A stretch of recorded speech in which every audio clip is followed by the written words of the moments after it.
Handa ka na bang manood at makinig? Kasama mo palagi si Teacher Arlene. Handa ka na bang manood at makinig? Kasama mo palagi si Teacher Arlene. Halina't matuto ng bagong aralin. Halina't matuto ng bagong aralin. Hi kids! Welcome back to our YouTube channel, Teacher Arlene. Nakasubscribe ka na ba? Kung hindi pa, please do like, share, and subscribe, and click the notification bell para lagi kang updated sa lahat ng video lessons na ginagawa ko para sa iyo. Ang ating asignatura ay Araling Panlipunan para sa Baitang Isa. Tayo ay nasa quarter 4, week 1 hanggang week 2 ng ating aralin. At ang ating pag-aaralan ay pagpapaliwanag ng konsepto ng distansya at direksyon at ang gamit nito sa pagtukoy ng lokasyon. Salamat po sa bumubuo ng Pivot 4A Learners Material na ginagamit nating gabay sa ating aralin. Salamat din po sa Canva for Education para sa naggagandahang illustrations na nagagamit natin ng libre. Pagkatapos ng araling ito, ikaw ay inaasahang may paliliwanag ang konsepto ng distansya, direksyon, at ang gamit nito sa pagtukoy ng lokasyon ng isang lugar. Ano nga ba ang distansya? Pagmasdan natin ang mga batang ito, mapapansin natin na may hawak silang tali. Sino kaya ang may hawak ng tali na mas malapit kay Tantan? At sino naman ang bata na may hawak ng tali na mas malayo kay Tantan? Mapapansin natin na si Carol ang mas malapit kay Tantan. Mapapansin naman natin na si Berna ay mas malayo kay Tantan. Yan ang ibig sabihin ng distansya. Ang distansya ay tumutukoy sa lapit o layo sa pagitan ng dalawang bagay. Para sa inyong gawain sa pagkatuto bilang isa, tingnan at suriin mo ang mga larawan at bilugan ang larawang nagpapakita ng distansyang malapit. Letrang A. Mula sa pisara, aling bagay ang mas malapit? Ito ba ay mesa o upuan? Anong iyong sagot?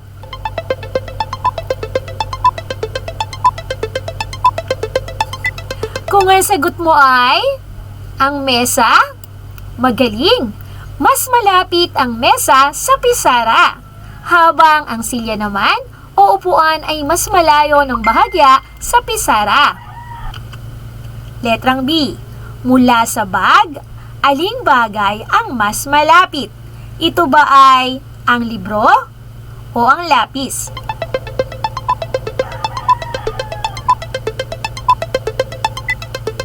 Ang sagot mo ba ay ang libro ang mas malapit sa bag?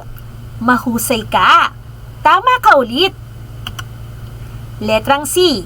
Mula sa bola, aling bagay ang mas malapit? Ito ba ay ang laruang tambol o ang manika?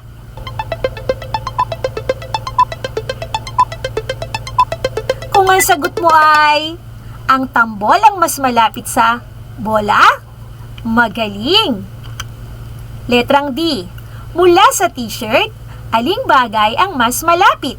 Ito ba ay ang short o ang palda? Anong iyong sagot?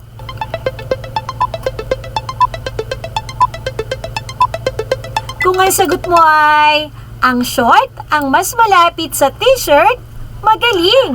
Naka 5 points ka ba? Palakpakan ang inyong mga sarili. 1, 2, 3. 1, 2, 3. Ang galing-galing! Kung hindi naman, huwag kang mag-alala. Samahan niyo pa si Teacher Arlene para sa iba pa nating sasagutan na activities. Tingnan naman natin ito mga bata. Ilang hakbang ang layo sa pagitan ng dalawang bagay? Mula sa upuan hanggang sa mesa. Tingnan natin. 1, 2, 3, 4, 5, 6 na hakbang ang layo ng upuan sa mesa. Narito naman ang kama at ang tukador. Ilang hakbang ang layo nito? 1, 2, 3, 4 na hakbang. 4 na hakbang ang pagitan nito o ang layo nito sa isa't isa. Para sa gawain sa pagkatuto bilang 2, subukin mong sukatin ang distansya ng mga bagay na nakatala sa ibaba. Isulat kung ilang hakbang mo ang layo sa pagitan ng 2 bagay. Titingnan nyo ito mula sa inyong tahanan, mga bata. Narito ang mga bagay sa unang hanay. Ito ay ang mesa at upuan sa kusina. Titingnan ninyo at bibilangin kung ilang hakbang mula. Susukatin nyo ang layo nito sa pamamagitan ng inyong hakbang mula sa mesa at upuan sa inyong kusina. Ikalawa naman, ang kabinet at kama sa inyong silid tulugan. Ikatlo, ang layo ng radyo at telebisyon. At ikaapat, ang layo ng bintana. At ikaapat, ang layo ng pinto at bintana sa inyong tahanan. Maaaring maging iba-iba ang inyong sagot dito, mga bata, ha? Maaari kayong magpatulong sa kasama ninyo sa bahay. Ulitin nga natin ano nga ang distansya. Pag sinabi nating distansya, ito ay tumutukoy sa lapit o layo sa pagitan ng 2 bagay.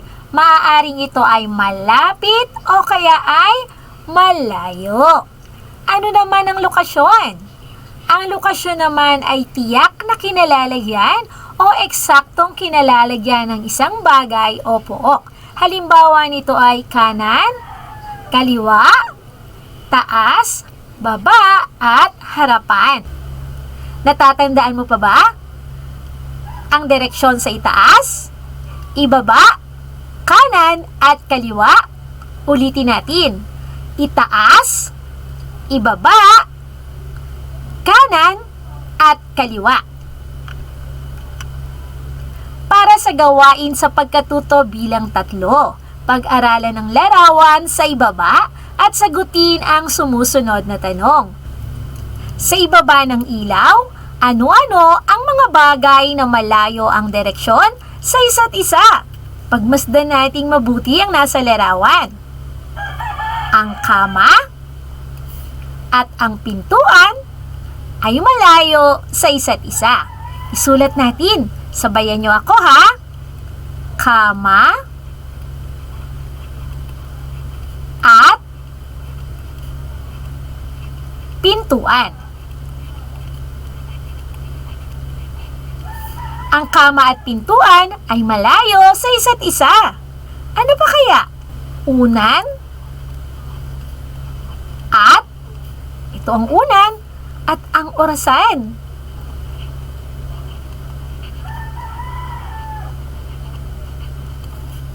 Marami pang mga bagay ang malayo sa isa't isa. Maaari pa kayong magdagdag ng inyong mga kasagutan.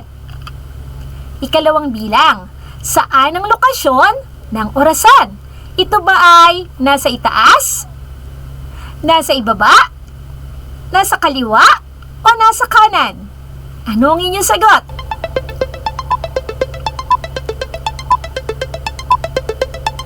Kung ang sagot mo ay nasa taas, mahusay ka. Tama ang iyong sagot. Ikatlong tanong, saan ang lokasyon ng ilaw?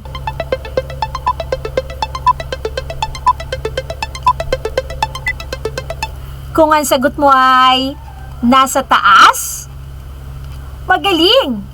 Ikaapat na tanong, saan ang lokasyon ng bata sa larawan? Nasaan nga ba ang bata? Siya ay?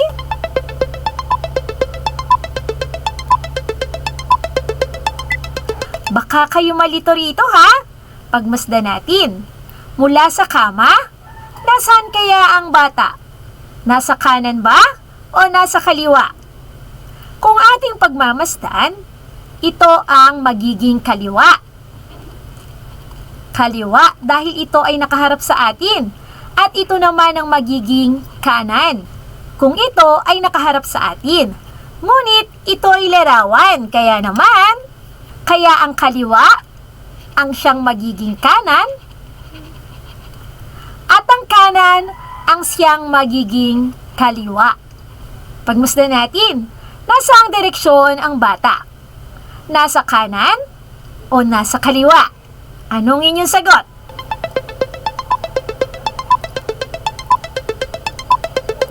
Kung ang sagot nyo ay nasa kaliwa, mahusay. Ikalimang bilang, saan ang lokasyon ng halaman? Ayun ang halaman. Nasaan ang lokasyon nito ng pintuan? Nasa kaliwa o nasa kanan?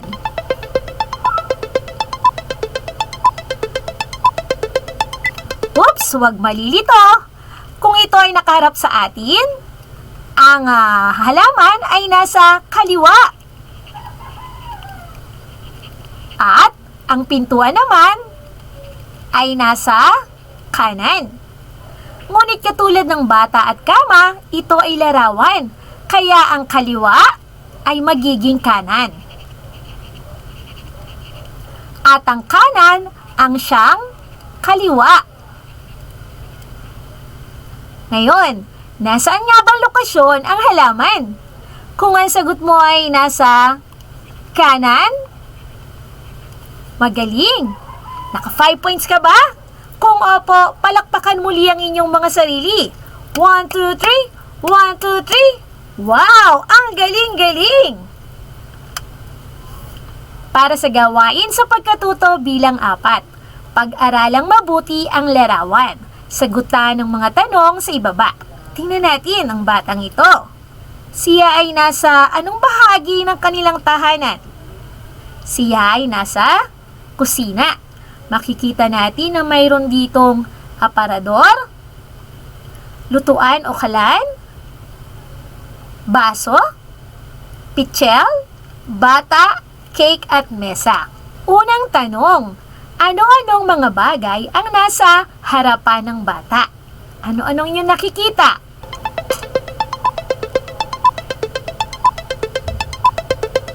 Ano-ano nga ba? Mayroon tayo ditong nakikitang cake. Ano pa ang nasa kanyang harapan? Mesa.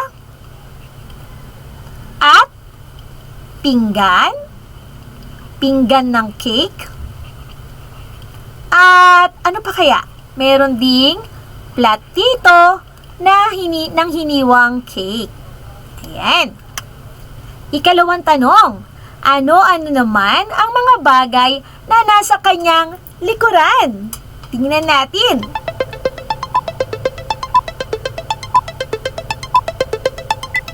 Anong inyo nakikita?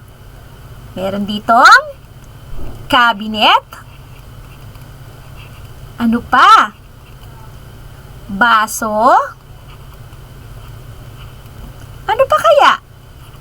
At pichel. Nakuha mo ba ang tamang sagot? Mahusay. Ikatlong tanong, maliban sa mesa at mga pagkain sa ibabaw, ano-ano pa ang mga bagay na malapit sa bata? Tingnan nga natin.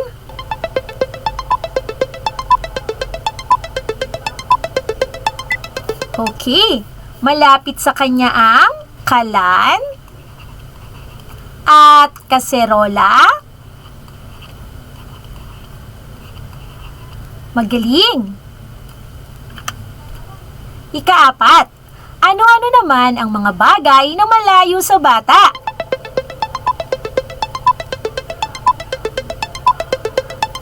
Kung ang sagot mo ay baso at pichel, tama ka ulit. Para sa ating assimilation, iguhit ang sumusunod. Gawin ito sa iyong kwaderno o sagutang papel. Pakinggan nating mabuti ang mga sasabihin sa bawat bilang. Unang bilang, salamin sa likod ng upuan. Kaya ba nating iguhit ito? Tulad nito, ang salamin ay inilagay ni teacher sa likod ng upuan.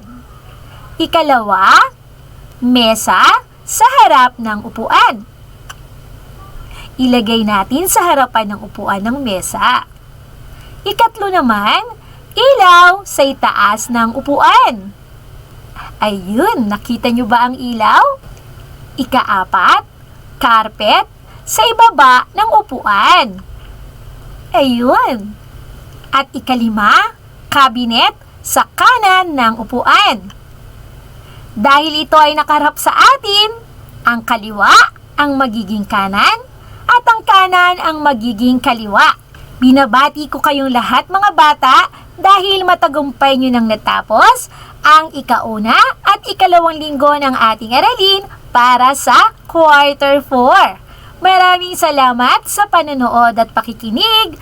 Muli ako si Teacher Arlene na palaging nagsasabing mag-aral mabuti dahil ito ang susi sa inyong tagumpay. Paalam! Keep safe everyone! Mwah!